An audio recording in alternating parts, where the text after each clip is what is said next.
ఈ సమయంలో కొంత సమయము దేవుని మాటల ద్వారా ఈ లోకంలో సంచరించడానికి నిమిత్తం కావాల్సిన బలమును పొందుకుని ముందుకు వెళ్దాము. పరిశుద్ధ లేఖనాలు 1 పేతురు 2వ అధ్యాయము 11వ వచనమును ఒకసారి ధ్యానించుకుని, ప్రియులారా మీరు పరదేశులను యాత్రికులనై ఉన్నారు గనుక ఆత్మకు విరోధముగా పోరాడు శరీరాశలను విసర్జించి అన్యజనులు మిమ్మును ఏ విషయములలో దుర్మార్గులని దూషించుతురో ఆ విషయములలో వారు మీ సత్క్రియలను చూచి వాటిని బట్టి దర్శన దినమున దేవుని మహిమపరచునట్లు వారి మధ్యను మంచి ప్రవర్తన గలవారై ఉండవలెనని మిమ్మును బ్రతిమాలుకొనుచున్నాను. ఆమేన్. చిన్న ప్రార్థన చేసుకుని ఈ వాక్యం కొరకు ధ్యానిద్దాం. పరిశుద్ధుడా, సర్వోన్నతుడా, దేవానికి స్తోత్రాలు ప్రభు. సమయంలో ప్రభా ధ్యానించడానికి ప్రభా, మీ మాటల ద్వారా ఇక్కడ నిలబడడానికి యోగ్యత లేని ప్రభా నన్ను ఆశీర్వదించి ఈ విధంగా నిలబెట్టిన దేవానికి స్తోత్రాలు. నోటి మాట ద్వారా ఏ విధమైనటువంటి అపవిత్ర మాటలు రాకుండా నా ప్రభా, జ్ఞానముగా సముచితముగా నా ప్రభా, మాకు వినసంపమైన విధముగా నా ప్రభు నీ మాటల ద్వారా మాకు హృదయాలు ప్రభా ఉత్తేజపరచమని ధైర్యపరచమని యేసునామములో అడిగి వేడుకుంటున్నాం తండ్రి. ఆమేన్. పరిశుద్ధ లేఖనాల్లో గొప్ప గొప్ప విషయాలలో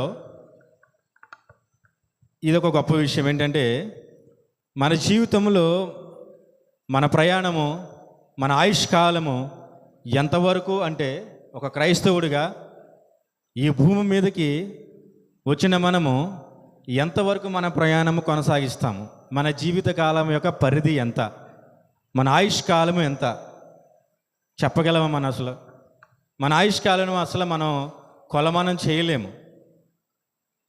ఒకవేళ పరిశుద్ధ లేఖనాల ద్వారా మనం చెప్పాలి అంటే ఎటువంటి బలహీనతలు, ఏ విధమైనటువంటి సమస్యలు లేకపోతే ఒక 60-70 సంవత్సరాలు, దేవుడు ఆశీర్వదిస్తే ఒక 80 సంవత్సరాలు 90 సంవత్సరాలు చెప్తాం మనం.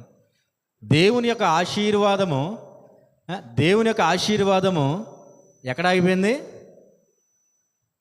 89 సంవత్సరాల దగ్గర ఆగిపోయింది. ఈ సమయంలో ఈ ప్రస్తుత పరిస్థితిలో దేవుని యొక్క ఆశీర్వాదము అక్కడి వరకే అయిపోయిందని చెప్పగలుగుతాం. కారణం ఏంటంటే మనం చేసినటువంటి క్రియలు. పాత నిబంధనల గ్రంథంలోకి వెళ్తే ఆదాము వంశావళికి వెళ్ళినట్లయితే దేవుని యొక్క ఆశీర్వాదము దాదాపుగా మెతూషల యొక్క జీవితకాలం చూస్తే 990 సంవత్సరాల దాకా ఆయన యొక్క ఆయుష్ను దేవుడు ఆశీర్వదించాడు. కొన్ని వందల సంవత్సరాలు గమనించినట్లయితే ఆదాము వంశావళి చూసినట్లయితే కొన్ని వందల సంవత్సరాలు బ్రతికారు. పట్టుమని మనం 30-40 సంవత్సరాలు బ్రతకడానికి ఎన్ని రకాల అవరోధాలు మనకు ఎదురవుతున్నాయో మనకు తెలుసు. మరి అప్పుడు వందల సంవత్సరాలు ఆ బిడ్డలు బ్రతకడానికి, ఆ వ్యక్తులు బ్రతకడానికి మన కనీసం 100 సంవత్సరాలు ఆరోగ్యంగా బ్రతకలేకపోవడానికి కారణమేంటి? ఇది ప్రతి ఒక్కరు మనం గమనించినట్లయితే ఈ కొద్ది సమయంలో దీని గురించి సరైన విధముగా మనం ధ్యానిద్దాము. ఎందుకంటే మనము మన యొక్క బంధువుల ఇంటికి ఏ విధంగా వెళ్తామో మరి అదేవిధంగా సాయంత్రానికి వచ్చేయవలసినటువంటి విధముగా ఉంటాం. మనం సాధారణంగా లోకానుసారంగా మనకు అర్థం చేసుకున్నట్లయితే మనకి సంబంధించినటువంటి విషయాల గురించి మనం పలు విధాలుగా కొన్ని చోట్లకి వెళ్ళినప్పుడు అది పని ముగించుకుని లేదా అక్కడ కార్యక్రమం అయిపోయిన తర్వాత ఉంటానంటే 10 రోజులు ఉంటానంటే కుదురుతుందా? ఒకరోజు కష్టంగా మన ముందు సరే అన్న, రెండో రోజు ఇంకొంచెం విముఖతతో సరే అన్న, ఆ 3వ రోజు నుంచి తర్వాత రోజులు ఏ విధంగా ఉంటుందో మనకు తెలుసు. నిర్మోహమాటంగా మనం వెళ్ళిపోవడానికి కావాల్సినటువంటి విరోధాలు అక్కడ ఎదురవుతూ ఉంటాయి. అదంతా పక్కన పెడితే ఇక్కడ పేతురు గారు తెలియచేసింది ఏంటంటే ప్రియులారా అని గొప్పగా చెప్తూ, ఎందుకంటే మనం గట్టిగా రోషంగా చెప్తే మనం వినాం కదా, రోషంగా చెప్తే మనం వినము కదా, రోషంగా చెప్తే మనం వినము. దైవ సేవకులు పోడియం దగ్గర నిలబడి ప్రియులారా ప్రియ సంగమా అంటే మనం చాలా గొప్పగా సంతోషపడిపోతాం. ఇక్కడ చెప్తున్నాడు అదేంటంటే, మీరు పరదేశులను యాత్రికులే ఉన్నారు కనుక. మరి ఎంతమంది ఈ యొక్క భూలోకంలో శాశ్వతమైనటువంటి ఆయుష్కాలం ఉంటుందని ఏ మనుష్యుడు సాధారణంగా యోచించగలడు? భూలోకంలో ఏ వ్యక్తి అయినా నేనైనా మీరైనా ఇంకా ఎవరైనప్పటికీ కూడా భూమి పైన శాశ్వతమైనటువంటి ఒక జీవితకాలం ఉంటుంది అని యోచించగలిగే సామర్థ్యం ఉన్నటువంటి మానవుడు ఉన్నాడా? లేడు. శాశ్వతంగా ఎవరూ కూడా ఈ భూలోకంలో నిలబడలేరు. ఒక వ్యక్తి ఉద్యోగానికి అప్లై చేసినప్పుడు లేదా ఒక కాంట్రాక్ట్ పని మీద ఇంకొక దేశానికి వెళ్ళినప్పుడు అక్కడ కొన్ని చూడదగ్గ ప్రదేశాలు ఉన్నాయి అని చూసి ఆ పని ఏదో ముఖ్యమైన పని ఏదో చూసుకోకుండా అది చూసి వచ్చేస్తే ఏమైనా ఉపయోగం ఉంటుందా? నేనున్నానండి, ఒక ఉద్యోగానికి అప్లై చేశాను, హైదరాబాద్ వెళ్ళాను, ముఖ్యమైన ఉద్దేశం ఏదైతే ఉందో అది చేయకుండా అక్కడ అన్నవన్నీ చూసుకుని వచ్చేస్తే ఏదైనా ఉపయోగం ఉందా? నీకు ఒక 10 లక్షల ఒక 10 కోట్ల కాంట్రాక్ట్ ఇచ్చాడు మీ చైర్మన్, మీ డైరెక్టర్ లేదా మీ మేనేజర్.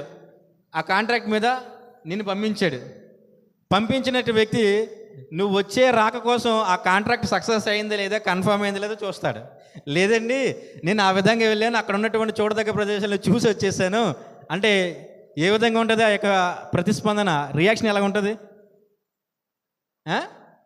తెలుసు, మనందరికీ తెలుసు. తర్వాత పరిస్థితులు ఎలా ఉంటాయి మనందరికీ తెలుసు. అంటే మనం వెళ్ళాము, పని ముగించుకుని రావాల్సిన వారమే ఉన్నాము ఎక్కడికి వెళ్ళినా. అదే చెప్తున్నాడు పేతురు గారు ఇక్కడ. ఈ భూమి మీదకి మనందరము పరదేశులుగా వచ్చామంట. పరదేశులుగా వచ్చిన మనము కొన్ని పనులు ముగించుకుని వెళ్ళవలసిన వారమై ఉన్నాం. మరి పరదేశులుగా వచ్చాము అంటే అసలు పరదేశులు అంటే ఏంటి? జనరల్గా పరదేశులు ఇప్పుడు పాశ్చాత్య దేశాల నుంచి మన దేశానికి, ఇతర దేశాల నుంచి మన దేశానికి ఒకప్పుడు ఈ కొంతమంది వ్యక్తులు ఆర్థికపరమైన విషయాల కోసం, వాణిజ్యపరమైన విషయాల కోసం వలసలు వచ్చి ఇక్కడ స్థిరపడిపోయేవారంట. అందుకే కొన్ని సాంప్రదాయాలు మన భారతదేశం ఏంటంటే భిన్నత్వంలో ఏకత్వం అని చెప్పడానికి కారణం ఏంటంటే పలు విధాలైనటువంటి ఆచార సాంప్రదాయాలు కలిగినటువంటిది. వచ్చి స్థిరపడిపోయి ఇక్కడ బిజినెస్లు చేసి మొత్తం స్ప్రెడ్ అయిపోయేవారు. కానీ వచ్చిన మనము స్థిరపడడానికి, ఇక్కడ నిలిచిపోవడానికి అవకాశం లేదు. ఒకవేళ మీరెవరైనా అనుకుంటే అలాగా, ఇక్కడ నా జీవితం శాశ్వతంగా ఉంటుంది, ఇక్కడే నేను కట్టిన గృహము శాశ్వతంగా ఉంటుంది, నా జీవితము, నా యొక్క ధనము శాశ్వతంగా ఉంటుంది అని మీరు ఎవరైనా అనుకుంటే, మీలాంటి వారికి, నాలాంటి వారికి దేవుడు చెప్తున్నాడు. ఇతను ఏమని చెప్తున్నాడంటే, మీరు పరదేశులను యాత్రికులు ఉన్నారు కనుక, ఉన్నారని చెప్తూనే అసలు ఏంటి దాని ఉద్దేశం అని చెప్తున్నాడు ఆయన. పరదేశులు అంటే ఏంటి? వలస వచ్చిన వారు, అంతే కదా, విదేశీయులు. మన దేశం ఏంటంట? పరలోకం. సాధారణంగా మన స్వర్గపు వారసత్వులై ఉన్నాం. మనం స్వర్గాన్ని స్వతంత్రించుకోవడానికి ఆస్తికర్తలుగా మనం ఉన్నాం.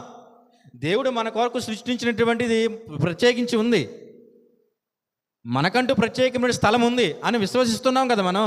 మరి మనకంటూ ప్రత్యేకించబడిన స్థలం ఉందనుకున్నప్పుడు ఈ స్థలం ఏంటి? మనది కాదు. అంటే మనం వలస వచ్చిన వాళ్ళము. వలస వచ్చిన వాళ్ళకి కొన్ని పనులు దేవుడు అప్పచెప్పాడు.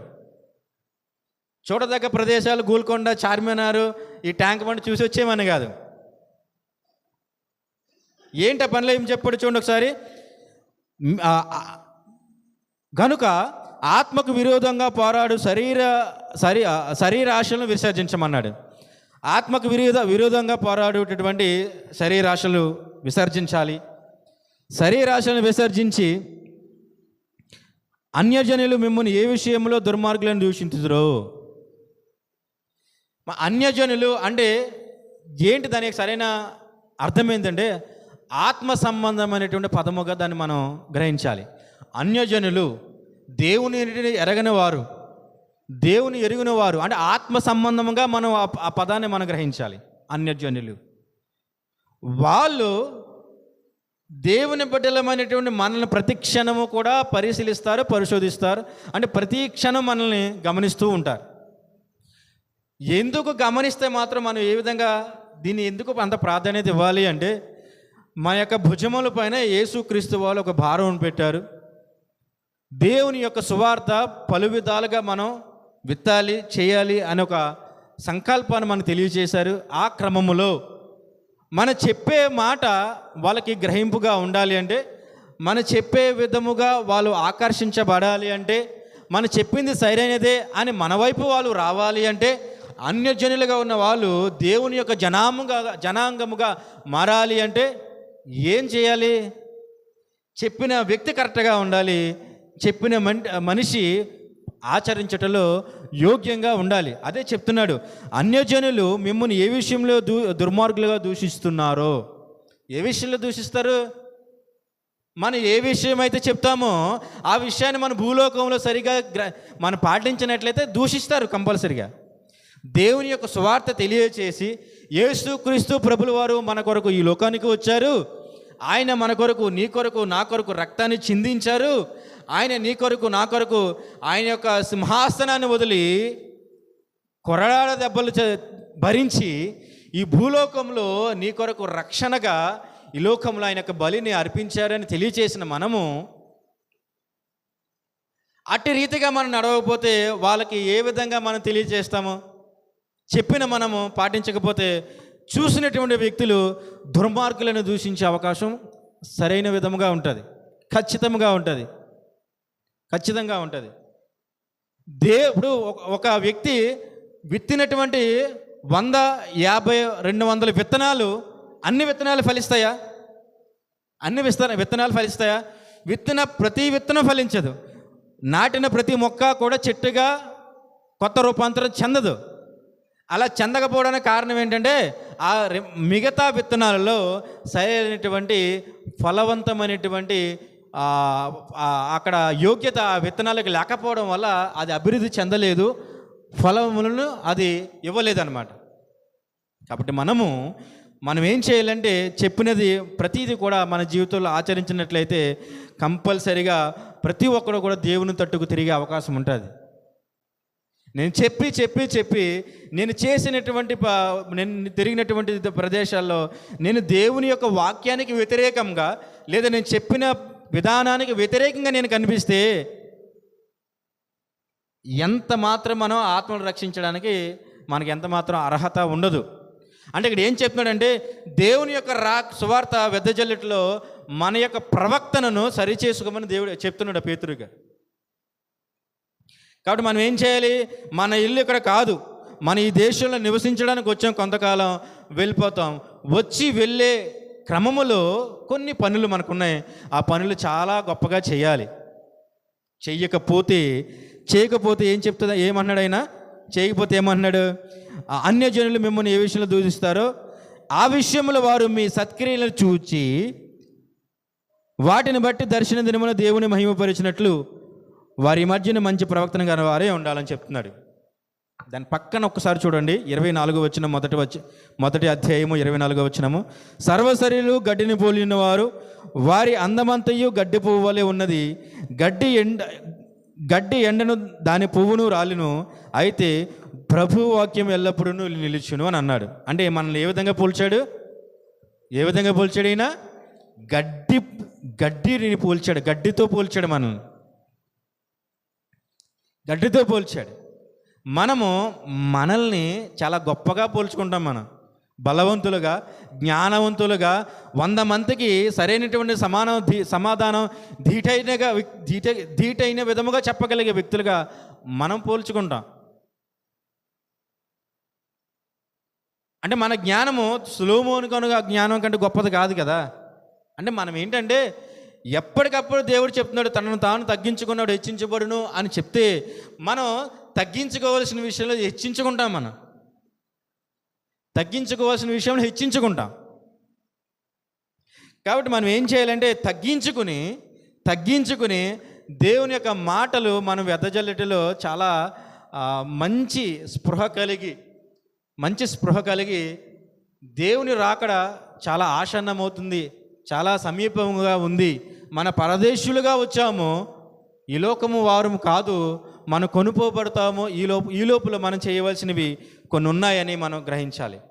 మరి అన్యజనులకి మన దుర్మార్గులము లేదా అన్యజనులను మన క్రీస్తు వైపుకి మనం నడిపించాలంటే ప్రధానమైనటువంటి ఆయుధం ఏంటి? మీరు ఎవరికైనా గ్రహించగలరా? ప్రధానమైనటువంటి ఆయుధం అన్యజనులను యేసు వైపు నడిపించాలి, పరలోకంలోకి నడిపించాలి, పాతాళం నుంచి పరలోకం నడిపించాలి, దేవునికి అప్పచెప్పాలి, ఆత్మలను అప్పచెప్పాలి.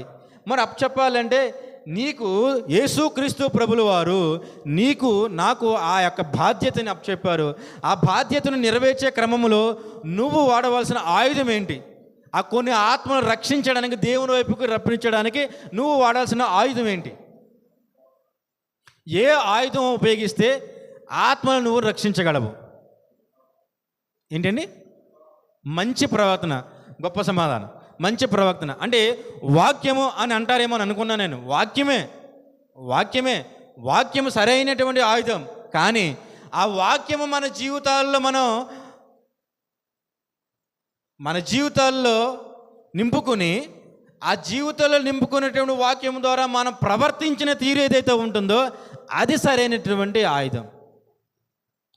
ఖచ్చితంగా చెప్పాలంటే యేసుక్రీస్తు ప్రభువు యొక్క నిజమైన దేవుడు నమ్మి రక్షణలో బాప్తిజం పొందుకొని రక్షణలో యేసుక్రీస్తు ప్రభువు నిజమైన దేవుడు అని నమ్మినటువంటి వ్యక్తి ఆయన సాక్ష్యము ద్వారా ఈ లోకానికి సరైనటువంటి విధంగా కనిపించాలి. ఎంతమంది గొప్ప గొప్ప వ్యక్తులు యేసుక్రీస్తు యొక్క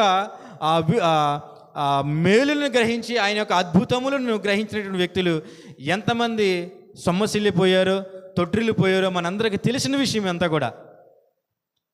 మనము కూడా మన రక్షణలో అడుగుపెట్టిన మొదటి రోజును మొదలుకొని ఈ రోజు వరకు ఎన్ని మారులు మన యొక్క క్రైస్తవ జీవితంలో పడిపోయి ఉన్నామో మనందరికీ తెలుసు. అదొక్కసారి ఈ యొక్క వ్యక్తి మనకు జ్ఞాపం చేస్తూ ప్రవక్తన సాక్ష్యమును యేసుక్రీస్తు ప్రభుల వారు రెండవ రాకడ వరకు దాన్ని భద్రముగా పవిత్రముగా కాపాడుకునేటలో చాలా మెలకువ కలిగి ఉండమని చెప్పాడు. ఎందుకు అలా చెప్పాల్సి వచ్చిందంటే చిన్న మాట ద్వారా ఒక్కసారి దాని ఎందుకంటే మన సాక్ష్యము బలహీనమైపోయేటటువంటి సమయాలు వస్తాయి. మన సాక్ష్యము నిలబెట్టుకోలేనటువంటి పరిస్థితులు వస్తాయి. మన సాక్ష్యాన్ని కనుమరుగు చేసేటటువంటి వ్యక్తులు మన చుట్టుపక్కల ఉన్నారు. కాబట్టి మనం గ్రహించాలి ఈ సమయంలో అది పోగొట్టుకోకుండా ఉంటే ఆ మంచి సాక్ష్యము ఒక మంచి ప్రవక్తన ద్వారా నీ చుట్టూ ఉన్నటువంటి సహోదరులకు దేవుని వైపు రావడానికి, దేవుని వైపు వాటన్నిటినీ కూడా మన ఆకర్షితులను చేయడానికి మనకు అవకాశం దొరుకుతుంది. కానీ అలా కాకుండా వాక్యము చెప్పేసి ఒక మంచి మాటలు చెప్పేసి విత్తనం చల్లిన తర్వాత మంచి పోషకాలు ఇవ్వకుండా, నీరును పోయకుండా, చుట్టూ కంచె వేయకుండా విత్తనము వెదిగి మొలకెత్తడానికి అవకాశం ఉంటుందా? అస్సలు ఉండదు. కానీ ఇక్కడ ఏం చెప్తున్నాడంటే, ఇప్పుడు మత్తయి సువార్త 10వ అధ్యాయము తీయండి ఒకసారి. 10వ అధ్యాయము 34వ వచనం గమనించినట్లయితే, ఎందుకు మన సాక్ష్యాన్ని ప్రతిసారి నిలబెట్టుకుని అన్యులైన వారికి, ఇంకా రక్షణలోకి లేని వారికి ఎందుకు మాదిరిగా మనం నిలబడాలి అంటే, మన సాక్ష్యాన్ని బలహీనమైపోయే క్షణాలు చాలా వస్తాయి. చూడండి ఒకసారి గమనించినట్లయితే 34వ వచనము, 10వ అధ్యాయము 34వ వచనము. నేను భూమి మీదకి సమాధానమును పంపవచ్చితిని తలంచకుడి, ఖడ్గమునే గాని సమాధానమును పంపుటకు నేను రాలేదు. ఒక మనుష్యునికి వాని తండ్రికిని, కుమార్తెకును, ఆమె తల్లికిని, కోడలికిని, ఆమె అత్తకును విరోధము పెట్టవచ్చి తిని, ఒక మనిషిని ఇంటి వారే అతనికి శత్రువులగుదురు. తండ్రినైనను తల్లినైనను నాకంటే ఎక్కువగా ప్రేమించువాడు నాకు పాత్రుడు కాదు. చాలండి. ఇక్కడ మీకు ఏమి అర్థమైంది నాకు తెలియదు, కానీ దేవుడు ఈ విధంగా చెప్తాడా? దేవుడు కుటుంబ ఐక్యతకు పరితపించే వ్యక్తి కదా. దేవుడు మనం సంతోషంగా ఉంటే సంతోషించే వ్యక్తి కదా. కానీ ఇక్కడ ఆయన ఏం చెప్తున్నాడు? నేను భూమి మీదకి సమాధానమును పంపవచ్చి దీనని తలంచకుడి అని అంటున్నాడు. సమాధానం ఏమి పంపడానికి వచ్చాడంటే ఆయన ఖడ్గమునే, కానీ సమాధానం పంపడానికి రాలేదంట. ఖడ్గమునే పంపడానికి వచ్చాడంట. మనకి ఖడ్గం అనే దానికి తాత్పర్యం మనకు తెలియదు, కానీ సమాధానం అనేది మనకు అర్థమవుతుంది. దేవుడు ఏంటి సమాధానం పంపడానికి రాలేదని అనుకుంటాం అంతే. పక్కన ఖడ్గం ఒకటి ఉంది, దానికి అది మనకు నచ్చదు. మనకు నచ్చని ఏమి మనకు నచ్చదు. మనకు అంతా కూడా స్మూత్గా వెళ్ళిపోవాలి. మన పరీక్షించే మాటలు ఏది కూడా మనకు నచ్చవు. ఖడ్గం అనగా ఏమి మనం అనుకోవాలి? మనం దేవుని మాట ద్వారా ఖడ్గం అనగా ఏమనుకోవాలి? మనం ఇక్కడ దేవుని వాక్యమే కదా. దేవుని వాక్యము ఈ లోకానికి వచ్చి మనుషులను విభజించుకుని వెళ్తున్నటువంటి పరిణామంలో మనుషులకి అది అవసరం ఉండదు. దేవుని వాక్యం ఏం చెప్తుందమ్మా అంటే, దేవుడు ఖడ్గమునే పంపవచ్చుదని అన్నాడు. సమాధానం కరువైపోతుంది అంటున్నాడు. ఏ విధంగా సమాధానం కరువైపోతుందో, సమాధానం కరువైపోయే క్రమంలో సాక్ష్యము కూడా కోల్పోయే పరిస్థితులు వస్తాయి అంటున్నాడు. దేవుని వాక్యం ఏం చెప్తుంది? ఏ విధంగా బ్రతకాలో చెప్తుంది. నిన్ను వల్ల నీ పొరుగు వారిని ప్రేమించమని చెప్తుంది. నోటి ద్వారా దూషించొద్దు అని చెప్తుంది. ఏ విధమైనటువంటి అసహ్యమైనటువంటి మాటలు, ఏ విధమైనటువంటి ఇబ్బందికరమైనటువంటి మాటలు ఎదుటి వారి వ్యక్తులపై మాట్లాడొద్దు అని చెప్తుంది. మన పైన ఏ విధమైనటువంటి మాటలు అన్నప్పటికీ కూడా మనము దానికి ప్రతి విధముగా, లేదంటే దానికి ఎగనిస్ట్గా మాట్లాడొద్దని చెప్తుంది. అంతే కదా. ఇప్పుడు ఇంట్లో మనకు ఆహారం లేదు, మనం ఏం చేస్తాం? దేవుని యొక్క మాటల ద్వారా మనం నెమ్మది పొందాలనుకుంటాం. కానీ వాక్యం యొక్క లోతైన అనుభవం లేని వాళ్ళు, అదేంటి ఆహారము తింటేనే కదా మనకు మనశ్శాంతి కలుగుతుంది, మన యొక్క ప్రాణానికి తెప్పరిలే పరిస్థితులు వస్తాయి అని వాక్యము లోతైన అనుభవం లేని వ్యక్తులు ఆలోచించే పరిస్థితులు అయ్యి. ఒక కుటుంబంలో ఉన్నటువంటి భార్యాభర్తలే, ఒక కుటుంబంలో ఉన్నటువంటి అన్న చెల్లెలే, ఒక కుటుంబంలో ఉండే తల్లిదండ్రులే, ఇరువురికి దేవుని పట్ల లోతైన అనుభవం లేకపోతే, ఒక వ్యక్తికి కలిగి ఇంకొక వ్యక్తికి కలగకపోతే దేవుని వాక్యం యొక్క మర్మం తెలియదు. ప్రార్థన, సహనము, విశ్వాసం పట్ల అనుభవం తెలియదు. వాళ్ళు ఏం చేస్తారు? లోకానుసారమైనటువంటి ఆహారం కొరకు ఆలోచిస్తారు. కానీ లోకానుసారమైన ఆహారము కొంత మాత్రమే మన యొక్క ప్రాణాన్ని తెప్పరేలా చేస్తుందనే విషయం వాళ్ళకి గమనించరు.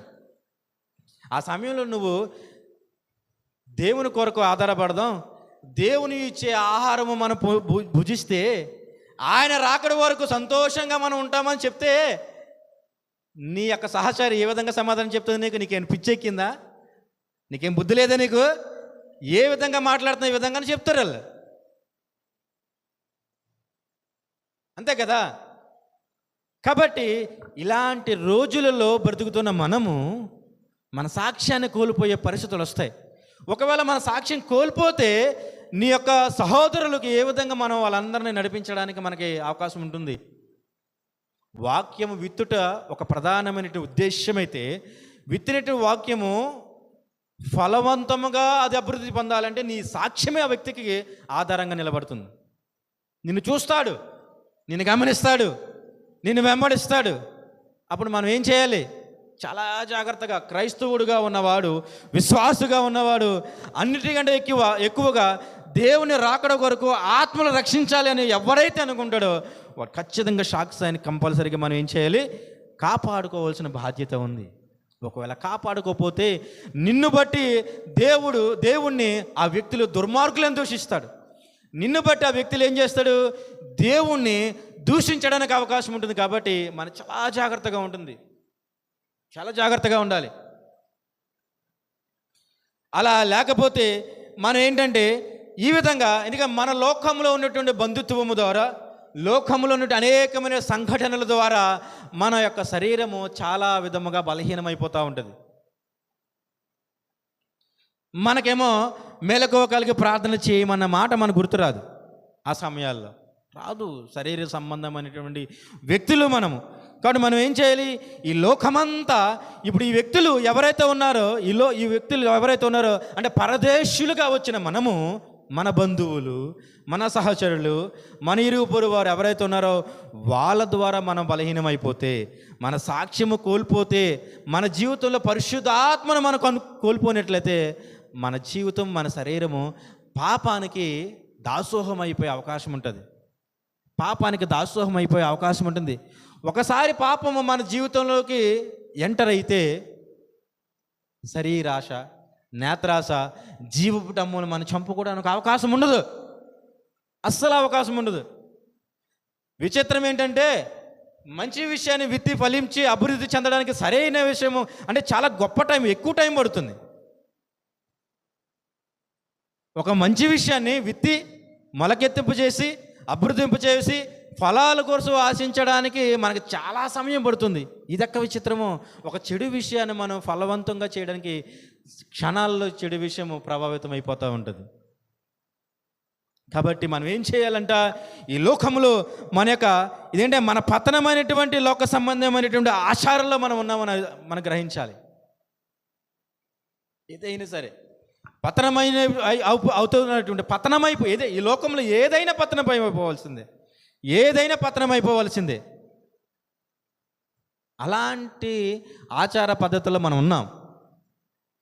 సరైన విధంగా మనం గ్రహించినట్లయితే ఒకసారి మన ప్రజల చేత లేదా ఒకసారి మనం శాతాను చేత మోసపోయినట్లయితే ఆ మోసం మన జీవితానికి వచ్చి ఆ మోసము మన జీవితానికి వచ్చి పాపాన్ని కన్నదంటే ఆ పాపము పెరిగి పెద్దతయి మన జీవితాన్ని మొత్తాన్ని కూడా సాక్ష్యం నుంచి తొలగించేస్తుంది. మన జీవితాన్ని కోల్పోయిన సాక్ష్యాన్ని మనం పునరుద్ధరించుకోవడానికి చాలా సమయం పడుతుంది. కోల్పోయిన సాక్ష్యాన్ని మనం నిలబెట్టుకోవడానికి అవకాశం ఉంటుందా? మనకి అస్సలు ఉండదు. మరి మన అటు సాక్ష్యాన్ని మనం నిలబెట్టుకోకపోతే నీ యొక్క ఉద్దేశము లేదా దేవుని యొక్క ఉద్దేశము నీ పట్ల లేదా నీ ద్వారా ఏ విధంగా నెరవేర్చబడుతుంది? దేవుని యొక్క ఉద్దేశం ఏంటి? నీ ద్వారా నా ద్వారా ఏదో ఆశిస్తున్నాడు ఆయన. కాదంటారా? చిన్న వ్యక్తి మొదలుకొని వృద్ధాప్యంలో ఉన్న ప్రతి వ్యక్తి ప్రతి వ్యక్తికి దేవుడు ఒక బాధ్యతను అప్పచెప్పాడు. నీ ద్వారా నా ద్వారా ఏదో ఆశిస్తున్నాడు. అదందరికీ తెలిసిన విషయమే. ఏంటి అన్నది విషయం. ఖాళీగా వెళ్ళిపోయావనుకో ఎలా కుదురుతుందా? అది నీ వెనకాల నీ సొంత నడిపింపు ద్వారా రక్షించలేని ఒక్క ఆత్మ కూడా లేకుండా నువ్వు వెళ్ళిపోతే అసలు నీ యొక్క 40 సంవత్సరాల ప్రయాస ఏ విధంగా బ్రతుకావో దేవుడికి తెలిసిపోద్ది. 40 సంవత్సరాల ప్రయాస ఎందుకు బ్రతుకావో తెలిసిపోద్ది. నీ ద్వారా నీ వెనకాల ఒక్క ఆత్మ కూడా రాలేదంటే ఏ విధంగా బ్రతుకావో కూడా తెలిసిపోద్ది లోకంలో మనకి. కాబట్టి గడ్డి స్వభావం కలిగినటువంటి మనకి, గడ్డి స్వభావం అంటే గడ్డి ఉదయాన్నే చాలా గొప్పగా దాని యొక్క ప్రకాశవంతమైనటువంటి జీవితంలో ఉంటుంది. కానీ సూర్యుడు అస్తమించిన తర్వాత ఆ సూర్యుడు లేనప్పుడు ఆటోమేటిక్గా ఏమవుతుందంటే అది సూర్యకాంతి ఉన్నప్పుడు మాత్రమే చెట్టు లేదా ఆ గడ్డి దాని యొక్క జీవితాన్ని సంతోషంగా గడిపించగలదు. మనందరూ తెలుసు కదా, సూర్యకాంతిని ఉపయోగించుకుని మొక్కలు ఎంచక ఫుడ్ని తయారు చేసుకుంటాయి. యేసుక్రీస్తు ప్రభువులు వారు ఉన్నంత వరకు మన జీవితం సంతోషంగా ఉంటుంది. నశించిపోయే మన జీవితాలు ఎంతవరకు ఉన్నాయంటే కేవలం ఎవరి కృప. కాబట్టి మనం ఏం చేయాలంటే మన పరదేశులము, ఈ లోకము వారము కాదు. ఇక్కడ వచ్చి కొంతకాలం మన జీవితాన్ని ముగించుకుని ముందుకు వెళ్ళవలసిన వారము. మన ప్రవర్తన చాలా జాగ్రత్తగా కాపాడుకుని, మన సాక్ష్యాన్ని చాలా జాగ్రత్తగా మనం కాపాడుకుని, మన తోటి వాళ్ళకి దేవుని యొక్క రాజ్యంలో కట్టబడడానికి మన యొక్క జీవితాన్ని ఆదర్శంగా చూపించవలసిన వారముగా ఉన్నాము. అలా లేకపోతే మన యొక్క ప్రయాస, మన క్రైస్తవ జీవితం ఎంత మాత్రం మనకి ఉపయోగం లేదు అని దేవుడు చెప్తూ ఉన్నాడు. ఓకేనా? అలాగే యాకోబు గారు రాసినటువంటి యాకోబు పత్రిక చూద్దాం ఒకసారి. చిన్న మాట జ్ఞాపం చేసుకుందాం. యాకోబు 1వ అధ్యాయము 14-15.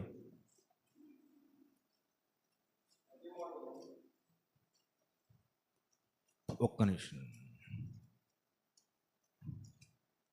1 చెప్పండి, చదవండి. ప్రతివాడును తన స్వకీయమైన దురాశ చేత ఈడవబడి మరులు కోల్పబడిన వాడే శోధింపబడును. చూడండి, గమనించండి.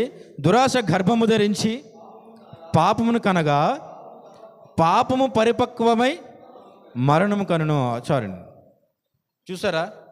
పాపం ఒకసారి మన జీవితంలోకి ఎంటర్ అయిందంటే అది పరిపక్వం చెంది మరణానికి అనే అవకాశం ఉంటుందంట.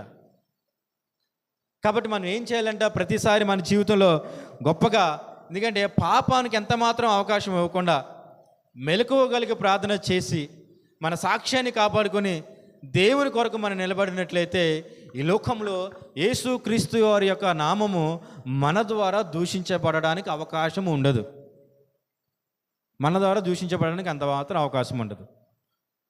అంటే అక్కడ యేసుక్రీస్తు ప్రభువు వారు ఆ రోజుల్లో వచ్చి సువార్త చేసే క్రమంలో ఏ విధంగా కూడా ఆయన యొక్క నామం దూషించబడలా.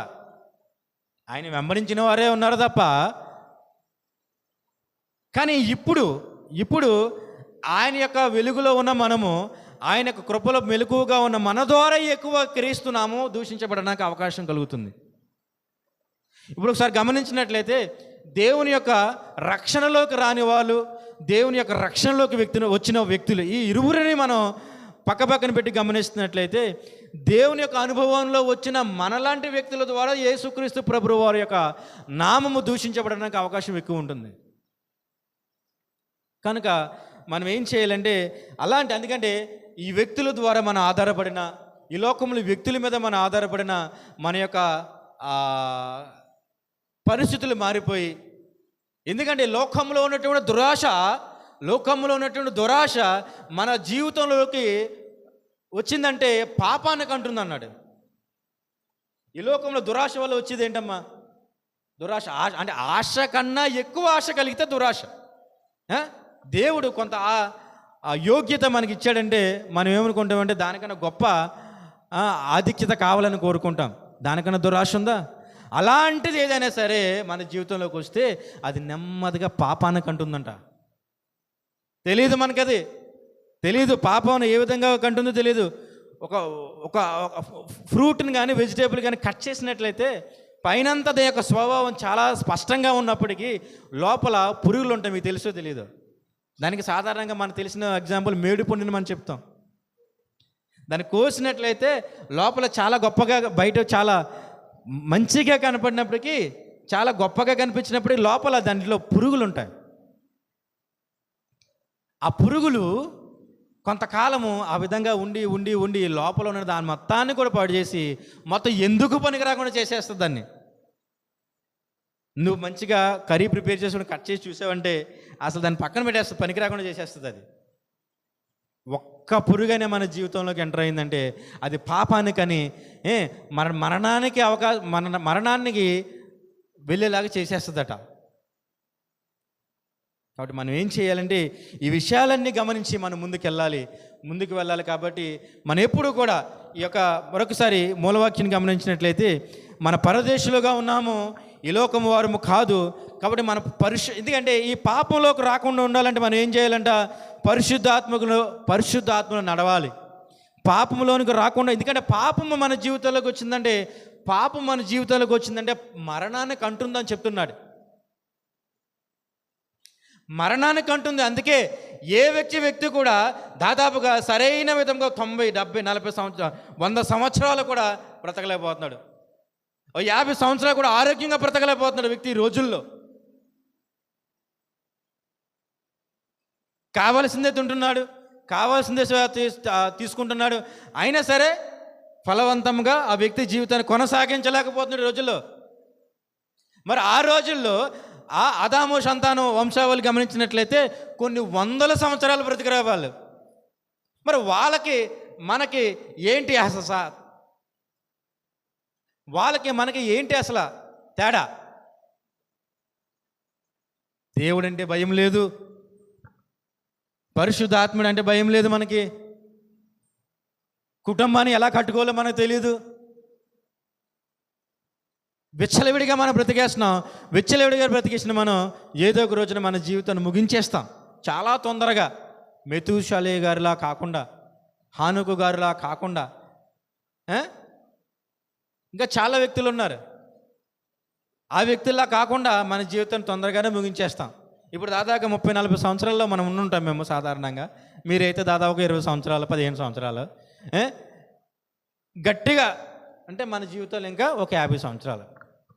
ఈ 50 సంవత్సరాల్లో నీకున్న బాధ్యతలు ఏంటి? నీ పిల్లల్ని, మన కుటుంబాన్ని, మన సహచరుల్ని, వీటన్నిటితో పాటు దేవుడు మన కొరకు మన సహోదరుల్ని తెలియపరిచాడు. వాళ్ళందరినీ కట్టాలి అంటే అసలు నీవు ఏం ఆలోచిస్తున్నావు? ఏమి తిందమో, ఏమి తాగుదామో, ఏమి మాట్లాడుకుందామో అని మన సమయాన్ని వృధా చేసేస్తున్నాం. కానీ ఏ వ్యక్తి కూడా దేవుని మాటలు తెలియచేయడానికి, తెలియపరచడానికి అస్సలు సమయాన్ని కేటాయించట్లా. ఈ విషయంలో నేను తెలియజేయాలనుకున్న విషయం ఏంటంటే, ఆ యోగ్యత పురుషుల కంటే స్త్రీలకు దేవుడు ఎక్కువ ఇచ్చాడు. ఆ యోగ్యత ఎందుకు అలా అంటున్నారు అంటే, పురుషుల యొక్క పనుల నిమిత్తము కొద్ది మాత్రం సమయం ఉన్నప్పటికీ స్త్రీలకి చాలా విధముగా చాలా గొప్ప సమయం ఉంది ఈ లోకంలో దేవుని మాటలు తెలియపరచడానికి. ఆ చుట్టుపక్కల వారితో కూర్చుని, లేదా కుటుంబంలో తల్లిదండ్రులకు ఫోన్లు చేసుకుని దేవుని మాటల ద్వారా బలము పొంది బలపరచడానికి చాలా గొప్ప సమయం ఇచ్చాడు. కానీ మనం మాట్లాడే సమయం ఏంటది? మనం ఏం మాట్లాడుకుంటాం?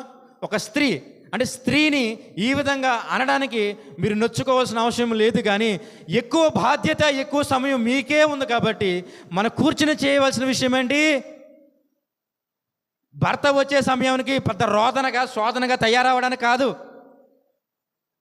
కూర్చుని దేవుడు నా కొరకు చాలా గొప్ప సమయాన్ని ఇచ్చాడు, నా చుట్టుపక్కల వరకు మంచి మాటలు తెలియచేయాలి అని చెప్పారు.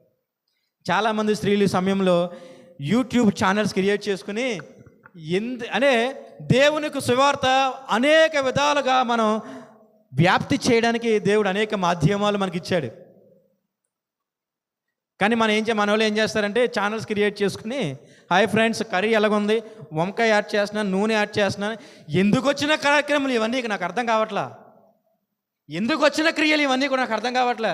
నువ్వు ఏ స్థితిలో ఉన్నావో, నువ్వు నిలబడిన స్థలము ఎలాంటి ప్రమాదకరమైన పరిస్థితుల్లో నువ్వు గమనించుకోలేకపోతున్నావా? నీ కుటుంబంలో శోధనలు వచ్చినప్పుడు కూడా నీకు గమనించలేకపోతున్నావా? నీ కుమారుడు అనారోగ్య పరిస్థితుల్లో ఉన్నప్పటికీ కూడా నువ్వు గమనించలేకపోతున్నావా? నీ యొక్క యజమాని అనేక శోధనలతో, బాధలతో నశించిపోతున్నప్పుడు, లేదా అప్పుల బాధలతో నశించిపోతున్నప్పుడు, లేదా అప్పుల బాధలతో చాలా విధాలుగా రోదనలతో ఆలోచించలేకపోతున్నప్పుడు నీకు గమనించలేకపోతున్నావా? నా భర్త ఇలా ఎందుకున్నాడు, నా కుమారుడికి ఏంటి పరిస్థితి, నా కుటుంబం ఏంటి ఇలా కలిపోతుంది, అర్థమవట్లేదా? నీకు కావాల్సి వచ్చింది ఏంటంటే నీ లోకంలో ఉన్నవి కావాలి. అరే మన పరదేశులము అని చెప్తున్నాడు కదా. మన పరదేశులము ఈ లోకము వారము కాదు, కొన్ని రోజులు ఉండడానికి వచ్చాము, వెళ్ళిపోవడానికి సిద్ధంగా ఉండాలంటుంటే నువ్వు చేస్తున్న పని ఏంటి? పెచ్చ పనులు చేస్తూ ఈ లోకంలో సమయాన్ని మొత్తం మనం వృధా చేసేస్తున్నామే. దేవుని మాటను జ్ఞాపం చేయట్లేదు. చాలా చాలా దేవుణ్ణి మనం పరీక్షించే సమయంలో చాలా దారుణంగా పరీక్షిస్తున్నాము. మనం ఏమి చేసినా కూడా దేవుని కొరకు చేయాలి. గాలి పీల్చినా, మంచినీళ్ళు త్రాగినా, ఆహారము తిన్నా దేవుని కొరకే చేయాలి. ఇంకా ఈ విధంగా బ్రతికితే, ఇంకా ఈ విధంగా నీ చుట్టుపక్కల వారితో పనికిరాని విషయాలు నువ్వు డిస్కషన్ చేస్తుంటే ఇంకే మనం బ్రతికిందుకు అసలు. గమనించాలి, ప్రతి ఒక్కరు ఈ లోకంలో పుట్టిన పసిపిల్ల కాడి నుంచి చనిపోయే వృద్ధాప్యంలో ప్రతి వ్యక్తి, ఈ వ్యక్తులందరికీ కూడా దేవుని యొక్క క్రీస్తు సువార్త భారము ఉంది. అది గ్రహించి తల్లులుగా ఉన్న మనందరము కూడా బిడ్డలను భవిష్యత్తులో ఏ విధంగా మార్చాలి గ్రహించాలి. యజమానుడిని ఏ విధంగా మనం బలవంతంగా అంటే ఫలవంతుడుగా దేవుని యొక్క సన్నిధిలో బలవంతులుగా మార్చాలి అంటే ప్రార్థన అవసరం. సహకారము లేకపోతే పాపం మన జీవితంలోకి వస్తుంది. మోసము, ఎందుకంటే అపవాది మోసం చేయడానికి చుట్టూ ఉన్నాడు మన జీవితంలో. చుట్టూ ఉన్న వ్యక్తుల ద్వారా నీ చుట్టూ ఉన్న వ్యక్తి నా బంధువే కదా, నా ఫ్రెండే కదా నువ్వు అనుకుంటావు. కానీ సాతాను వ్యక్తిలోకి వెళ్ళినప్పుడు నువ్వు గమనించలేవు కదా. ఎలాంటి మాటలు వస్తాయి? మీ ఆయన ఏం తెచ్చాడని వస్తుంది, అక్కడ మొదలవుతుంది పెంట. కదా. అక్కడ మొదలయ్యి ఎక్కడికి ఎండ్ అవుతుంది మనందరికీ తెలుసు, చూస్తున్న ప్రతి ఒక్కరికి తెలుసు కుటుంబ జీవితాలు ఈ రోజుల్లో ఎలాగున్నాయో. కుటుంబము ఏ విధంగా విచ్చలవిడైపోతున్నాయో మనందరికీ తెలుసు, విచ్ఛిన్నం అయిపోతున్నాయో మనందరికీ తెలుసు. చెప్తున్నారు కదా ఇక్కడ, క్రీస్తు సువార్త ఖడ్గము వలె మరి ప్రతి జీవితంలోకి వస్తుంటే అది రుచించక తల్లిదండ్రుల మధ్య గొడవలు, బిడ్డల మధ్య గొడవలు, భార్యాభర్తల మధ్య గొడవలు ఇవన్నీ వస్తున్నాయి. అంటే దేవుడి యొక్క వాక్యం ఇన్ని రకాలుగా గొడవలు పెడుతుందా అని అనుకుంటున్నారే తప్ప ఆ వాక్యం యొక్క ఫలము తెలియని వ్యక్తులకి ఇది గ్రహించాలి. వాక్యంలో ఒక భర్త కానీ ఒక స్త్రీ కానీ ఫలవంతులుగా ఉంటే అది ఖడ్గము కాదు కదా, ఫలవంతంగా నేను కట్టడానికి ఇష్టపడుతుంది. నీకు వాక్యము తెలియకే చుట్టుపక్కల వాళ్ళతో మనం ఏం చేస్తాం, పిచ్చ పిచ్చ విషయాలు మాట్లాడి లోకంలో ఉన్న విషయాలన్నీ వచ్చేస్తాయి. ఇప్పటికి బాధ్యత లేకుండా కుటుంబం పట్ల, పిల్లల పట్ల, దేవుని పట్ల బాధ్యత లేకుండా ఉంటే అది ఎంత మాత్రం సరైన విషయం కాదు. స్త్రీలు ఖచ్చితంగా దేవుని పట్ల భయము కలిగి, వాక్యం పట్ల యథార్థత కలిగి మనం ఉన్నట్లయితే నీ పట్ల నీ బిడ్డలు, నీ భర్త, నీ కుటుంబము, నీ అత్తమామల కుటుంబము, వాళ్ళ కుటుంబము చాలా గొప్పగా నిలబడడానికి అవకాశం ఉంటుంది. దేవుడు అదే కావాలని కోరుకుంటున్నాడు. చాలామంది చేసేది ఏంటంటే దైవ సేవకులదే బాధ్యత, దైవ సేవకులదే బాధ్యత అని అనుకుంటారు. ఇది ఎక్కడ న్యాయము? దైవ సేవకుల కంటే నీకు కూడా అతి గొప్ప బాధ్యత ఇచ్చాడు. స్త్రీ బలహీన ఘటముగా పోల్చుకున్న స్త్రీకే సంఘాలు కట్టగలిగే బాధ్యత కూడా దేవుడు చెప్పాడు. అనేక సంఘాలు స్త్రీల గొప్పగా సంఘాలు కడుతూ ఉన్నారు. కానీ జీవితము దేవునికి అనుకూలంగా ఉందా, దుష్కార్యాలకు అనుకూలంగా ఉందా పరీక్షించుకుని సిగ్గు తెచ్చుకోకపోతే మన ఆయుష్కాలం గడ్డితో పోల్చిన దేవుడు నువ్వు చనిపోతే ఎంతవరకు వెళ్తావో గమనించు. కాబట్టి మనం ఏం చేయాలంట, మన పరదేశులుగా ఉన్నాము, ఈ లోకము వారము కాదు కనుక మనం చేయాల్సినటువంటి దేవుని యొక్క పనులు చాలా గొప్పగా చేయాలి, చాలా ప్రభావంగా చేయాలి, చాలా ఫాస్ట్గా చేయాలి ఈ లోకంలో.